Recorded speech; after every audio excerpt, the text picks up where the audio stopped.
आपने गौर किया होगा जब हम कोई कार्बोनेटेड ड्रिंक को हम डे टू डे लाइफ में कोल्ड ड्रिंक कहते हैं, हम इसे सोडा वाटर कहते हैं। जब हम किसी कार्बोनेटेड ड्रिंक को गिलास में डालते हैं तो वहाँ बुलबुला निकलता है। क्या आप जानते हैं ये बुलबुला किसका होता है? ये बबल कार्बन डाइऑक्साइड का होता है। हम जब इसे गिलास में डालते हैं या फिर जब ढक्कन भी इसका खोलते हैं तो बबल्स निकलता है। जब ये सोडा वाटर बंद रहता है उस समय इसके अंदर जो लिक्विड है उस लिक्विड में बहुत कम बबल्स दिखता है। जैसे ही हम बोतल का कैप ओपन करते हैं वैसे ही बबल फॉर्म करना शुरू हो जाता है, वो इवॉल्व करता है। कार्बन डाइऑक्साइड अंदर से जो लिक्विड है वहाँ से बाहर निकल जाता है, क्योंकि यहाँ पर इस ड्रिंक में कार्बन डाइऑक्साइड डिसॉल्व्ड रहता है उस लिक्विड में। और जैसे ही प्रेशर को रिलीज किया जाता है वैसे ही वो वहाँ से बबल के फॉर्म में निकल जाता है। तो लिक्विड्स में गैसेस डिसॉल्व्ड रह सकता है। इसीलिए जब हम पानी को उबाल कर पीते हैं, उबालने के बाद ठंडा करके पीते हैं, उस समय उसका टेस्ट बदल जाता है। उसका टेस्ट इसलिए बदलता है क्योंकि पानी के अंदर ऑक्सीजन डिसॉल्व्ड रहता है। जब हम इसे गर्म करते हैं तो वही ऑक्सीजन यहाँ से बाहर निकल जाता है। जो डिसॉल्व्ड फॉर्म में था वहाँ से ये बाहर निकल जाता है, बबल फॉर्म करता है और बाहर निकल जाता है। फिर जब वो ठंडा होता है तो उसके अंदर उतना ऑक्सीजन नहीं रहता है, इसीलिए उसका टेस्ट भी बदल जाता है। तो जैसे कि हम बात कर रहे थे, लिक्विड्स में गैसेस डिसॉल्व हो सकता है और बड़ा ही इंटरेस्टिंग प्रॉपर्टी शो करता है जब किसी लिक्विड में गैस डिसॉल्व रहता है या जब उसे डिसॉल्व किया जाता है तो टेम्परेचर के साथ इसका रिलेशन है। टेम्परेचर बढ़ाने से जो सल्यूबिलिटी है, जो गैस लिक्विड में डिसॉल्व हो रहा है उसका जो सल्यूबिलिटी है उसमें चेंज आता है। जैसे पानी को गर्म करने से डिसॉल्व्ड ऑक्सीजन बाहर निकल जाता है, मतलब उसका सल्यूबिलिटी घटता है। तो ऐसे बहुत सारे इंटरेस्टिंग प्रॉपर्टीज़ के बारे में आज हम लोग जानने वाले हैं। आज हम हेनरीज लॉ के बारे में भी पढ़ेंगे। तो सबसे पहले एक सिचुएशन कंसीडर कर लेते हैं। यहाँ पर एक क्लोज्ड कंटेनर है और क्लोज्ड कंटेनर के अंदर यहाँ पर थोड़ा सा लिक्विड है और ये जो खाली भाग है यहाँ पर है गैसेस मॉलिक्यूल्स। यहाँ पर कोई एक गैस कंसीडर कर लेते हैं, कोई सा भी एक गैस है, मान ले ये अभी इतना इम्पॉर्टेंट नहीं है, कोई सा भी एक गैस है यहाँ पर। तो गैसेस पार्टिकल का जो प्रॉपर्टी है वो ये है कि ये रैंडम मोशन शो करता है, इधर उधर जिगजैग मोशन में मूव करेगा। अभी फ़िलहाल के लिए हम मान लेते हैं कि यहाँ इस लिक्विड में थोड़ा सा भी गैसेस पार्टिकल डिसॉल्व्ड नहीं है। अब देखिए यहाँ पर क्या क्या होने वाला है। ये जो गैसेस पार्टिकल्स है ये तो मूव करेगा, ये इधर उधर रैंडम मोशन शो करेगा और इसके पास कुछ काइनेटिक एनर्जी होता है। ऐसे मूव करते करते वाटर सरफेस में जब ये पहुँचेगा, हमने माना लिक्विड ये पानी है, चलिए मान लेते हैं ये पानी ही है, तो यहाँ पर जब ये इस सरफेस में पहुँचेगा यहाँ तक, उस समय इसके पास अगर सफिशिएंट एनर्जी हो तो फिर ये इसके अंदर चला जाएगा और यहाँ पर ये डिसॉल्व हो जाएगा। इसी तरह से और भी जो पार्टिकल्स हैं वो भी मूव कर रहे हैं, तो उसके भी मूवमेंट के कारण ये इस तरह से अंदर चला जाएगा। ऐसे अंदर जाते जाते एक सिचुएशन ऐसा भी आएगा कि जब अंदर से बाहर निकलने वाले भी तो पार्टिकल होंगे। सो ऐसा सिचुएशन आएगा कि बाहर से अंदर जाने वाले पार्टिकल्स के नंबर और अंदर से बाहर निकलने वाले पार्टिकल्स के नंबर सेम हो जाएंगे। देखिए, बाहर से जब ये अंदर जा रहा है तो इसका जो सल्यूबिलिटी है या फिर जो डिसॉल्व्ड गैस है उसका जो अमाउंट है वो अमाउंट इंक्रीज़ कर रहा है। अब इस लिक्विड के अंदर जो पार्टिकल्स है, चाहे वो लिक्विड का अपना मॉलिक्यूल हो या फिर डिसॉल्व्ड गैस हो, उसमें भी रैंडम मोशन होता है, वो भी इधर उधर मूव कर रहा है, उसके पास भी काइनेटिक एनर्जी होता है। समटाइम्स कभी कभी क्या होता है कि अंदर से भी ये पार्टिकल बाहर निकल जाते हैं। तो यहाँ पर दो प्रोसेसेस एक साथ होता है।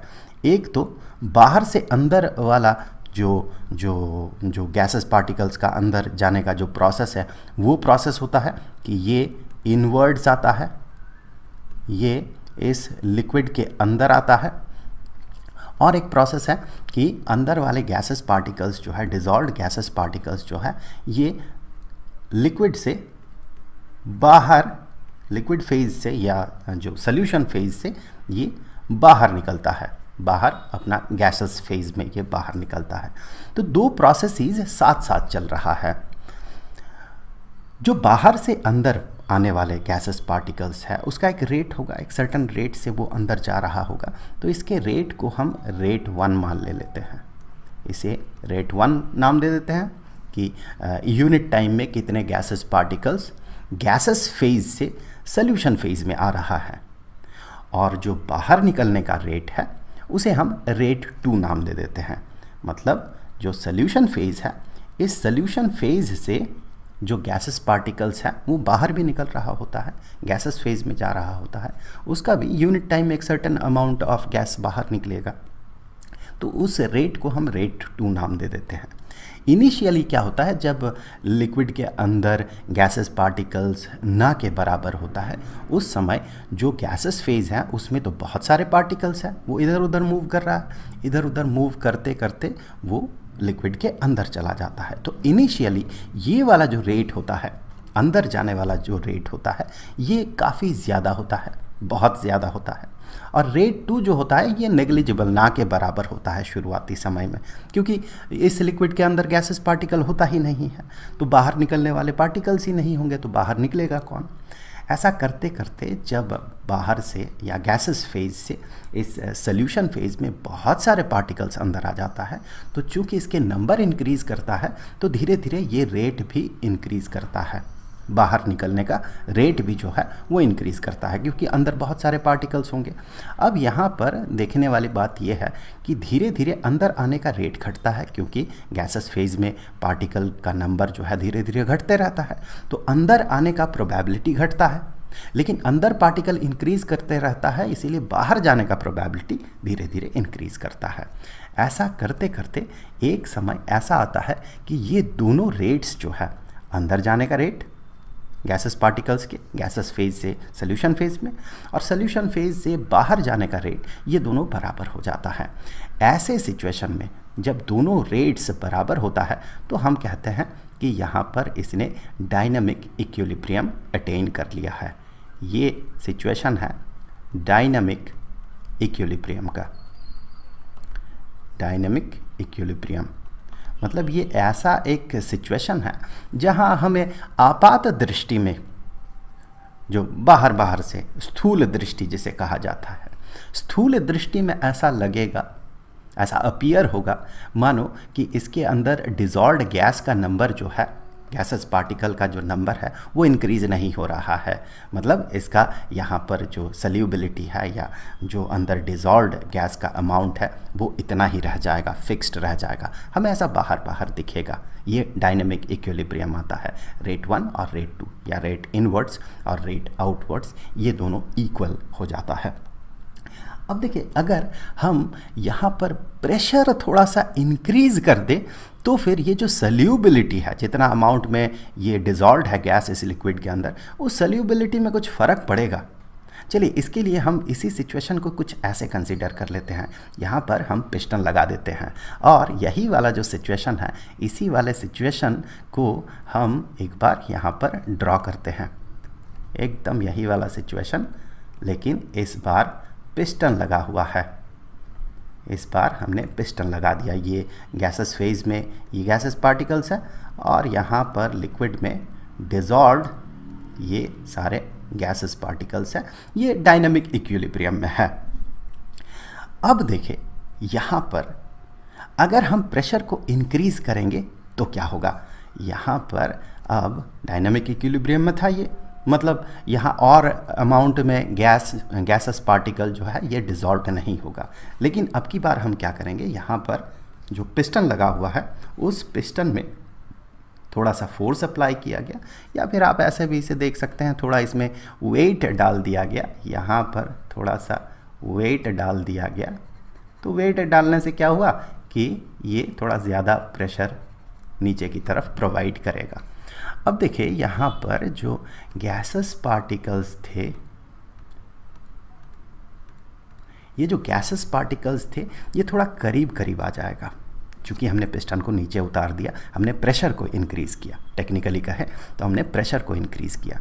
प्रेशर को इंक्रीज़ करने से देखिए जगह थोड़ा कम पड़ गया, लेकिन गैसेस पार्टिकल्स उतना ही है। अगर टेम्परेचर में कोई चेंज नहीं आ रहा, मतलब इसमें इसके काइनेटिक एनर्जी में, एवरेज जो काइनेटिक एनर्जी है उसमें भी कोई चेंज नहीं आया है। हमने धीरे धीरे पिस्टन को नीचे उतारा है, तो इसके पास देखिए कम जगह है। कम जगह होने का मतलब है सेम काइंड ऑफ मोशन अगर दोनों सिचुएशन में ये शो करे, सेम एवरेज काइनेटिक एनर्जी अगर रहे, टेम्परेचर सेम है मतलब सेम काइनेटिक एनर्जी है, तो भी नंबर ऑफ पार्टिकल्स जो यहाँ पर ये सरफेस को स्ट्राइक करेगा, इस दूसरे वाले केस में जहाँ पर हमने पिस्टन को यहाँ पर नीचे उतारा है, प्रेशर प्रोवाइड किया है, बाहर से हमने प्रेशर प्रोवाइड किया है, तो उस केस में नंबर ऑफ पार्टिकल्स जो यहाँ सरफेस को कोलाइड करेगा उसका नंबर बढ़ जाएगा, क्योंकि अब कम जगह में उतने ही पार्टिकल्स हैं। जब इसका नंबर इंक्रीज़ कर जाएगा, कोलाइडिंग पार्टिकल का नंबर इंक्रीज़ कर जाएगा यूनिट टाइम में, इस केस में भी अगर 1 सेकंड कंसिडर करें और दूसरे केस में भी 1 सेकंड में कंसिडर करें, तो दूसरे केस में सरफेस को यूनिट टाइम में या 1 सेकंड हमने मान लिया था, तो उस 1 सेकंड में ज़्यादा नंबर ऑफ पार्टिकल कोलाइड करेगा, मतलब अंदर जाने का प्रोबेबिलिटी इंक्रीज़ कर जाएगा। अब अंदर जाने का प्रोबेबिलिटी अगर इंक्रीज़ कर जाएगा, और इससे पहले ये इक्विलिब्रियम में था जहाँ रेट 1 और रेट 2 या रेट इनवर्ड्स और रेट आउटवर्ड्स दोनों बराबर था, अब रेट इनवर्ड्स का प्रोबेबिलिटी थोड़ा इंक्रीज़ कर गया। इसका मतलब क्या होगा? इसका मतलब इसका सल्यूबिलिटी इंक्रीज़ करेगा। जो सल्यूबिलिटी है, जो डिज़ॉल्व्ड गैस का जो अमाउंट है, जितना मैक्सिमम अमाउंट में ये डिज़ॉल्व हो सकता है, उसी को इसका सल्यूबिलिटी कहा जाएगा, इस गैस का इस लिक्विड में। तो सल्यूबिलिटी जो है इस गैस का इस लिक्विड में, ये सल्यूबिलिटी इंक्रीज़ कर जाएगा। कब? जब प्रेशर को इंक्रीज़ किया जाएगा। तो ये जो सल्यूबिलिटी है, सल्यूबिलिटी गैसेस पार्टिकल का लिक्विड में सल्यूबिलिटी, ये प्रेशर डिपेंडेंट होता है, और यहीं से आता है हेनरीज लॉ। तो एक इंग्लिश केमिस्ट थे विलियम हेनरी, उन्होंने एक रिलेशन दिया था। ये जो प्रेशर है, गैस का प्रेशर जो है यहाँ पर, ये गैस जो प्रेशर प्रोवाइड कर रहा है यहाँ पर, ये प्रेशर और जो जिस अमाउंट में ये इस लिक्विड में डिज़ॉल्व होगा, इनके बीच एक रिलेशन होता है। हमने देखा क्लियरली, हमने यहाँ पर मॉलिक्यूलर लेवल में जाकर देखा कि प्रेशर को इंक्रीज़ करने से सल्यूबिलिटी जो है ये इंक्रीज़ करना चाहिए। और सल्यूबिलिटी को मेज़र करने का एक तरीका हो सकता है कि इस सल्यूशन फेज़ में जो यहाँ पर गैसेस पार्टिकल्स है, उनका मोल फ्रैक्शन कितना है। देखिए, सल्यूबिलिटी ज़्यादा होने का मतलब क्या है? ज़्यादा से ज़्यादा गैसेस पार्टिकल इस सल्यूशन फेज़ में है, ज़्यादा से ज़्यादा अमाउंट में गैसेस पार्टिकल। अब कितना गैसेस पार्टिकल्स, किस फ्रैक्शन में गैसेस पार्टिकल इस सॉल्यूशन में है, उसे मेज़र करने का एक तरीका क्या हो सकता है? Mole fraction. So mole fraction से इंटर रिलेट किया जा सकता है यहाँ पर, या मोल फ्रैक्शन से इस सल्यूबिलिटी को रिप्रेजेंट किया जा सकता है, मेज़र किया जा सकता है। सो मोल फ्रैक्शन एक ऐसा तरीका हो सकता है जिससे कि इस गैस का इस लिक्विड में सल्यूबिलिटी कितना है ये रिप्रेजेंटेड हो। मोल फ्रैक्शन किसका होगा? ऑब्वियसली गैसेस पार्टिकल का मोल फ्रैक्शन होगा। तो यहाँ पर जो विलियम हेनरी थे, उन्होंने जो गैस का प्रेशर है, यहाँ पर चलिए मैं फिर से ड्रॉ कर लेता हूँ, यहाँ पर ये गैसेस पार्टिकल्स जो है यहाँ पर, और ये डिज़ॉल्व्ड गैस मॉलिक्यूल्स जो है यहाँ पर इस लिक्विड में। तो ये जो प्रेशर प्रोवाइड कर रहा है, ये जो प्रेशर प्रोवाइड कर रहा है, गैस का जो प्रेशर होगा, ऑब्वियसली ये चारों तरफ बराबर होगा, इस कंटेनर में चारों तरफ ये प्रेशर बराबर होगा, pressure due to this gas. तो इस प्रेशर के साथ जो इसका सल्यूबिलिटी है, जिस सल्यूबिलिटी को हम इस गैसेस पार्टिकल का इस लिक्विड के अंदर या इस सॉल्यूशन में मोल फ्रैक्शन के तौर पे रिप्रेजेंट कर सकते हैं, उन दोनों के बीच एक रिलेशन देते हैं विलियम हेनरी। वे कहते हैं कि प्रेशर जो होता है, ऑब्वियसली ये प्रोपोर्शनल होगा मोल फ्रैक्शन के, और मोल फ्रैक्शन को हम x से डिनोट कर सकते हैं। x मतलब इस गैस का मोल फ्रैक्शन इस सॉल्यूशन के अंदर। तो प्रेशर और मोल फ्रैक्शन मतलब ये इंडिकेट करेगा सॉल्युबिलिटी को। ये है तो वैसे मोल फ्रैक्शन, टेक्निकली ये मोल फ्रैक्शन है, लेकिन ये मोल फ्रैक्शन किसे रिप्रेजेंट कर रहा है? ये मोल फ्रैक्शन जो है ये रिप्रेजेंट कर रहा है सॉल्युबिलिटी को। ये सॉल्युबिलिटी को रिप्रेजेंट कर रहा है। तो प्रेशर, गैस का जो प्रेशर यहाँ पर होगा, जो ये अप्लाई करेगा, दैट प्रेशर ये जितना बढ़ेगा उतना मोल फ्रैक्शन इंक्रीज करेगा, मतलब सॉल्युबिलिटी उतना इंक्रीज करेगा। तो यहाँ पर ये P जो है, this P is pressure of that gas. So यहाँ पर pressure due to that gas, pressure due to that gas in gases phase. तो यहाँ पर मैं G फेज लिख देता हूँ। इस गैसेस फेज में जो है यहाँ पर इस रीजन में ये गैस जो प्रेशर प्रोवाइड कर रहा है इस लिक्विड में। अब देखिए यहाँ पर हो सकता है कि बहुत सारे गैसेस हो, अलग अलग गैसेस हो सकता है यहाँ पर और भी कुछ गैसेस हो, जैसे कि कुछ दूसरे कलर से रिप्रेजेंट कर देते हैं, तो यहाँ पर कुछ और भी गैसेस हो, ऐसा भी हो सकता है। इसका मतलब टोटल प्रेशर को हम यहाँ कंसिडर नहीं करेंगे। जो पार्शियल प्रेशर होगा, ये जो येलो कलर से रिप्रेजेंटेड गैसेस फेज में जो गैस है, उसका जो अपना प्रेशर होगा, पार्शियल प्रेशर मतलब इतने रीजन में अगर सिर्फ वो रहता तो, मतलब ये जो पिंक कलर से हमने रिप्रेजेंट किया है उसे अगर हम हटा दें तो फिर सिर्फ इसके कारण जो प्रेशर बन रहा है, सिर्फ इन मॉलिक्यूल्स के कारण इस रीजन में, इतना सा ही रीजन में जो प्रेशर बनेगा, सिर्फ इकलौता इसके कारण जो प्रेशर बनेगा उसे पार्शियल प्रेशर कहा जाता है। इस गैस का, इस गैसेस फेज में पार्शियल प्रेशर। सो इसे अब हम सब्सटीट्यूट करेंगे। ये प्रेशर ओवरऑल प्रेशर नहीं होगा, हो सकता है 2, 3, 4 तरह के गैसेस हो यहाँ पर, तो यहाँ पर ये होगा पार्शियल प्रेशर, इस गैस का पार्शियल प्रेशर। सो जो पार्शियल प्रेशर होगा इसका, ये प्रोपोर्शनल होगा इसके इस सॉल्यूशन फेज में मोल फ्रैक्शन के। तो यहाँ पर अगर प्रोपोर्शनलिटी साइन को हटाया जाए तो फिर एक कांस्टेंट ऑफ प्रोपोर्शनलिटी इंट्रोड्यूस करना होगा। तो यहाँ पर प्रोपोर्शनलिटी साइन को हटा के जब इक्वालिटी साइन लाया जाएगा तो यहाँ पर एक कांस्टेंट ऑफ प्रोपोर्शनलिटी इंट्रोड्यूस करना होगा। यहाँ पर ये कांस्टेंट ऑफ प्रोपोर्शनलिटी है। इस कांस्टेंट ऑफ प्रोपोर्शनलिटी को कहा जाता है हेनरीज लॉ कांस्टेंट। वैसे हेनरीज लॉ कांस्टेंट जो है ये अलग अलग तरीके से रिप्रेजेंट किया जा सकता है, अलग अलग फिजिकल क्वांटिटीज़ के रेशियो में रिप्रेजेंट किया जा सकता है। इसे रिप्रेजेंट करने का एक तरीका ये है, ये हेनरीज कांस्टेंट का एक फॉर्म है जब प्रेशर और मोल फ्रैक्शन को इंटर रिलेट किया जा रहा है। इसे और भी अलग अलग तरीके से रिप्रेजेंट किया जा सकता है। सो हेनरीज लॉ कांस्टेंट मतलब सिर्फ यही एक फॉर्म है, इसका ये मतलब नहीं है, इसके और भी फॉर्म्स है। फिलहाल तो उस पर बात नहीं करते, ये इसी पे जो आपके करिकुलम में, कोर्स करिकुलम में है और जिसके बारे में हमें डिस्कस करना है आगे भी, उसी फॉर्म में बात करते हैं। सो इसे कहा जाता है हेनरीज लॉ कांस्टेंट। और ये जो कांस्टेंट है ऑब्वियसली ये डिपेंड करेगा इस गैस के नेचर पे, ये डिपेंड करेगा इस लिक्विड पे। जैसे कि अगर मान ले ये लिक्विड पानी है और गैस जो है ऑक्सीजन है, तो फिर ऑक्सीजन का यहाँ पर पानी के अंदर जो मोल फ्रैक्शन होगा या सॉल्युबिलिटी होगा वो रिलेटिवली ज़्यादा होगा अगर पानी के जगह पे हम अल्कोहल रखें। अगर अल्कोहल रहता तो फिर ये रिलेटिवली कम होता है। अल्कोहल के केस में ये सॉल्युबिलिटी थोड़ा कम होता, पानी के केस में सॉल्युबिलिटी थोड़ा ज़्यादा होता। अब ऑक्सीजन के जगह अगर कार्बन डाइऑक्साइड हो, एक केस में ऑक्सीजन और दूसरे केस में carbon dioxide, same partial pressure हो, सेम पानी हो, सेम लिक्विड हो, पानी हो, तो फिर कार्बन डाइऑक्साइड जो है ये ज़्यादा डिजॉल्व होगा, उसका सॉल्युबिलिटी ज़्यादा होगा, उसका मोल फ्रैक्शन ज़्यादा निकल के आएगा। तो ये जो हेनरीज लॉ कांस्टेंट है ये बहुत सारे फैक्टर्स पे डिपेंड करता है। पहली बात तो ये डिपेंड करता है गैस पे, जिस गैस के पार्शियल प्रेशर को हमने यहाँ कंसीडर किया है, जिस गैस का सोल्यूशन फेज में हम मोल फ्रैक्शन को कंसीडर कर रहे हैं, मतलब जिसके सॉल्युबिलिटी पे हम बात कर रहे हैं, उस गैस पे डिपेंड करेगा। ये डिपेंड करेगा जिस लिक्विड में ये डिज़ोल्व हो रहा है उस पर डिपेंड करेगा। साथ ही साथ ये टेम्परेचर पे भी डिपेंड करता है, मतलब टेम्परेचर चेंज कर दे तो ये हेनरीज लॉ कांस्टेंट जो है ये चेंज हो जाता है।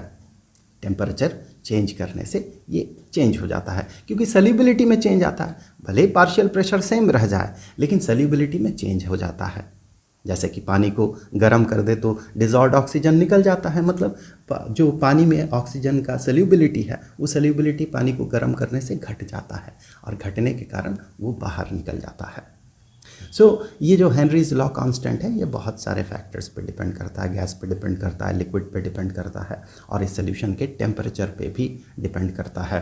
अब एक लिस्ट देख लेते हैं, इस लिस्ट से कुछ चीज़ें क्लियर होंगी।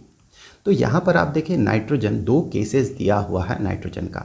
ये टेम्परेचर है, किस टेम्परेचर में हेनरीज लॉ कांस्टेंट कितना निकल के आ रहा है। हाँ, इस पे डिस्कस करने से पहले एक चीज़ यहाँ पर अगर आप देखें तो ये जो KH है हेनरीज लॉ कांस्टेंट जो है that is equal to pressure, partial pressure उस गैस का डिवाइडेड बाय उस गैस का मोल फ्रैक्शन उस सोल्यूशन में। तो चूंकि ये मोल फ्रैक्शन रिप्रेजेंट कर रहा है सॉल्युबिलिटी को, तो हम कह सकते हैं कि ये जितना इंक्रीज करेगा प्रेशर को, अगर हम कांस्टेंट रखें तो KH जितना ज़्यादा होगा, जिसके लिए जितना ज़्यादा होगा उसके लिए ये x का वैल्यू जो है दैट मीन मोल फ्रैक्शन या फिर कहें ये तो सॉल्युबिलिटी को रिप्रेजेंट कर रहा है, ये उतना कम होगा। अगर हम प्रेशर को कांस्टेंट रखते तो 2 अलग अलग सिचुएशन कंसीडर कर रहे हैं। मान ले ऑक्सीजन और कार्बन डाइऑक्साइड सेम लिक्विड है, उस केस में KH जिसका ज़्यादा होगा उसके लिए x या मोल फ्रैक्शन उसका कम होगा।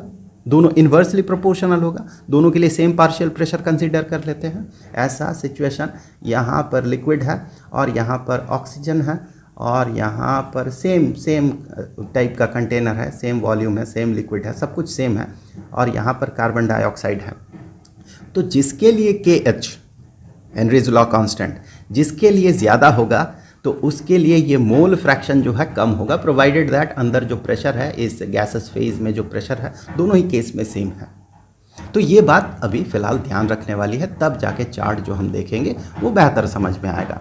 तो यहाँ पर अब देखें नाइट्रोजन को अगर हम कंसीडर करें तो यहाँ पर 2 टेम्परेचर्स देखें। यहाँ पर 293 केल्विन, 293 केल्विन का मतलब 20 डिग्री सेल्सियस के आसपास है और 303 केल्विन मतलब ये 30 डिग्री के आसपास, 30 डिग्री सेल्सियस के आसपास है। तो दोनों में आप KH का वैल्यू देखें तो KH का वैल्यू टेम्परेचर बढ़ाने से इंक्रीज़ कर रहा है, मतलब सॉल्युबिलिटी घट रहा है। और ये जो हम सॉल्युबिलिटी देख रहे हैं गैस का यहाँ इस लिस्ट में, ये पानी में उसका सॉल्युबिलिटी हम देख रहे हैं।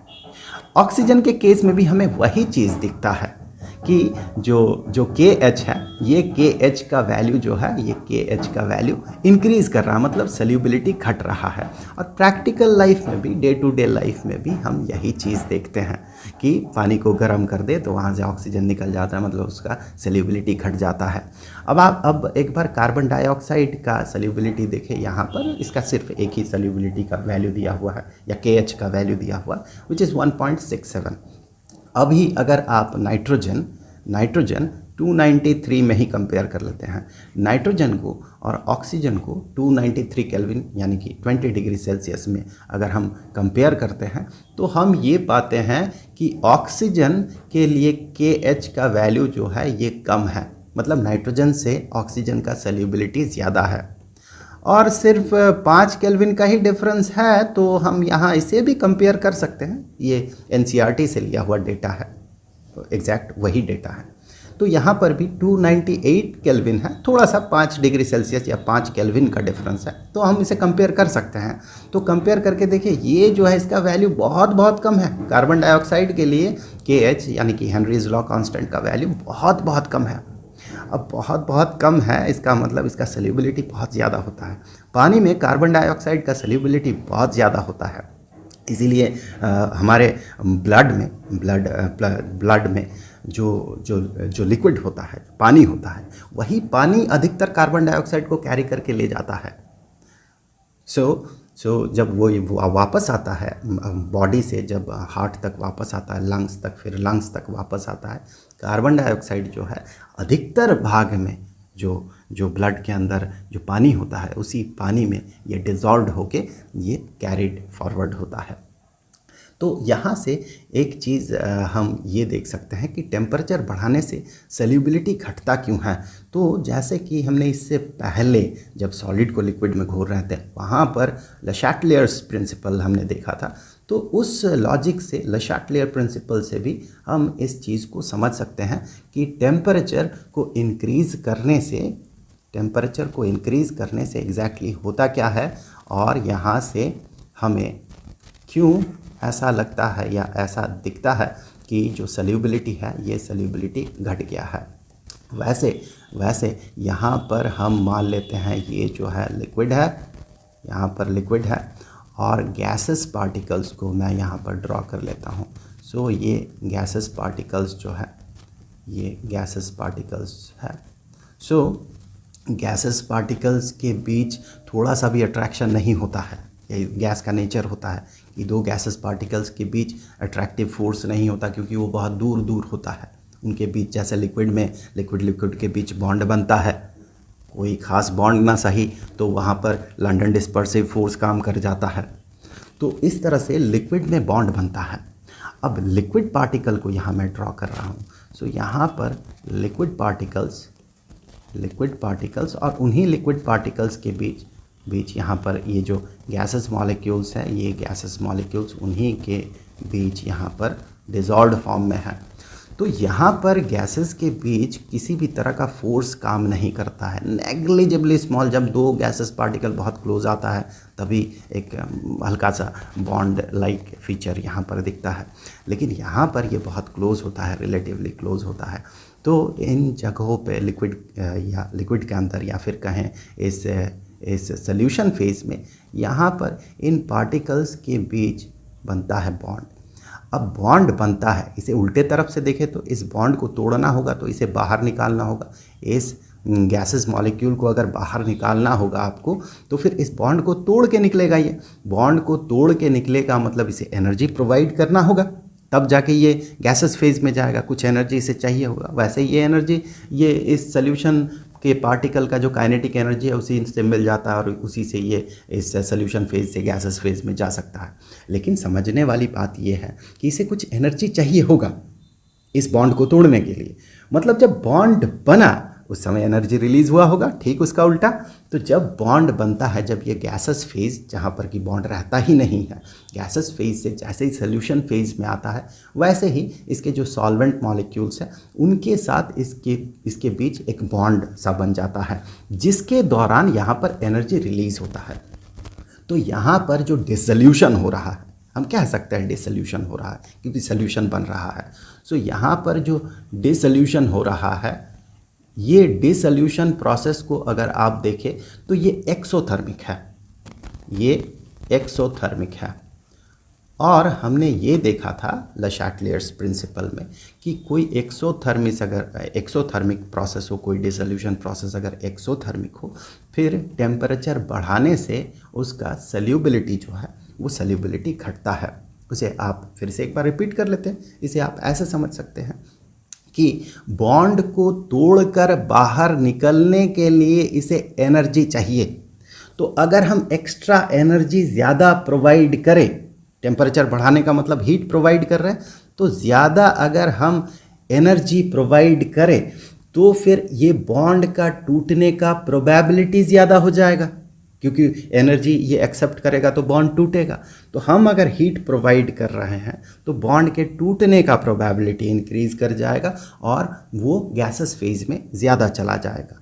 जो ये सॉल्यूशन फेज में था वहाँ से गैसेस फेज में ये चला जाएगा, उसका प्रोबेबिलिटी इंक्रीज कर जाएगा। सो हीट प्रोवाइड करने से ये जो है ये आउटवर्ड जाता है, मतलब गैसेस फेज में जाता है। लिक्विड फेज से आउटवर्ड्स जाने का जो प्रोबेबिलिटी है ये इंक्रीज कर जाता है। हम कह सकते हैं टेम्परेचर को इंक्रीज करने से सल्यूबिलिटी जो है अब बाहर निकल जाएगा, सॉल्यूशन फेज से गैसेस फेज में चला जाएगा गैसेस पार्टिकल्स, तो ऑब्वियसली सल्यूबिलिटी जो है ये घटेगा। ये आप ले चैटलियर्स प्रिंसिपल भी कह सकते हैं इसे, ले चैटलियर्स प्रिंसिपल से। वैसे एग्जैक्टली ये ले चैटलियर्स प्रिंसिपल नहीं है। ले चैटलियर्स प्रिंसिपल इस पे हमने पिछले वीडियो में बात किया था जब हमने सॉलिड को लिक्विड में घोला था, तो मैं फिर से रिपीट नहीं कर रहा हूँ। हाँ, हम उसका मॉलिक्यूलर रिप्रेजेंटेशन देख रहे हैं कि एग्जैक्ट मॉलिक्यूलर लेवल पे क्या हो रहा है, और याद आपको यही रहेगा। बाकी चीज़ें तो कोई प्रिंसिपल पढ़ के रट लेना वो तो अलग बात है, फिर हर जगह अप्लाई नहीं होता है। याद आपको मॉलिक्यूलर लेवल वाली चीज़ें ही रहेगी। फिर सो टेम्परेचर इंक्रीज़ करने से गैसेस का सॉल्यूशन में, लिक्विड सॉल्यूशन में गैसेस का सॉल्युबिलिटी घटता है। इससे रिलेटेड कुछ न्यूमेरिकल प्रॉब्लम आपको इस प्लेलिस्ट में मिल जाएगा। स्टैंडर्ड 12th के लिए सॉल्यूशन चैप्टर का जो प्लेलिस्ट है उसका लिंक आपको नीचे डिस्क्रिप्शन बॉक्स में मिल जाएगा। सो अगले वीडियो में हम वेपर प्रेशर के बारे में बात करेंगे, तो उस वीडियो का लिंक आपको यहाँ पर स्क्रीन पे मिल जाएगा। तो जल्द मिलते हैं अगले वीडियो में, तब तक के लिए खुश रहें। Good bye.